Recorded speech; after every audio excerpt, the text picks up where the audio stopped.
Rosalina dengan NIM 550423047 semester 5 dari jurusan D3 Perbankan dan Keuangan Universitas Sultan Ageng Tirtayasa.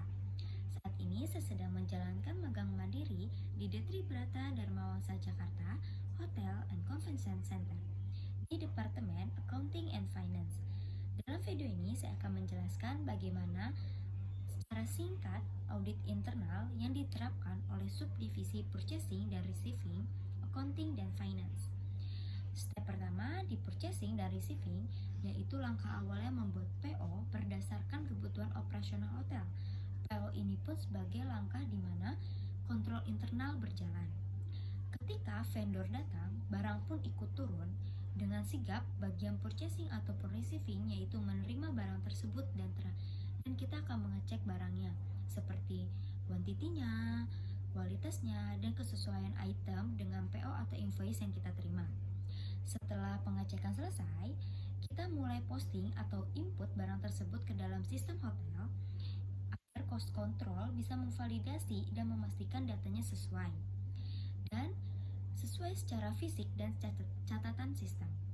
Tahapan ini juga termasuk dalam kontrol internal untuk mencegah kesalahan input maupun receiving barang yang tidak sesuai.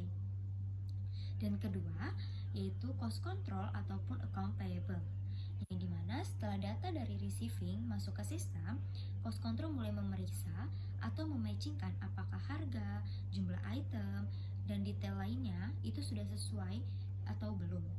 Jika ada ketidaksesuaian, mereka akan meminta klarifikasi ataupun mengembalikan data tersebut ke bagian purchasing dan receiving untuk merevisi kembali sebelum dirilis. Jadi kita akan bagian purchasing akan mengecek kembali, mengskor cek kembali bagaimana apa yang belum sesuai sebelum dirilis oleh cost control dan diterima oleh account payable. Setelah itu, cost control merilis data. Lanjut bagian account payable untuk memproses invoice dari vendor. Biasanya, account payable akan memeriksa kembali invoice apakah sudah benar atau belum. Jika sudah sesuai, account payable menginput tagihan invoice ke dalam sistem untuk diproses sebagai pembayaran. Tahapan ini juga termasuk penting untuk menghindari pembayaran ganda, kesalahan jumlah, dan maupun proses fraud atau kecurangan. Account payable itu akan mengecek kembali seluruh invoice yang naik dari cost control dan akan masuk ke tahap pembayaran yaitu sebelum jatuh tempo. Dan yang ketiga ada pengawasan dan audit. Selain cost control harian, pihak hotel juga akan melakukan audit internal melalui pengecekan rutin, rekonsiliasi data, dan kunjungan bulanan atau saat closingan untuk melakukan cash out atau menghitung dan memeriksa uang secara fisik dan mencocokkan catatan tersebut ke dalam sistem. Data transaksi dan dokumen pendukung juga disiapkan secara transparan jika dibutuhkan oleh auditor eksternal.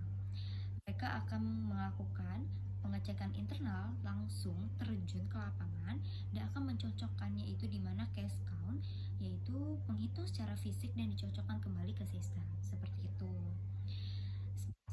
Demikian penjelasan singkat mengenai proses audit internal yang diterapkan di tempat magang saya di D3 Dharma Wangsa Jakarta Hotel and Convention Center. Ini kurang lebihnya mohon maaf. Terima kasih. Wassalamualaikum warahmatullahi wabarakatuh.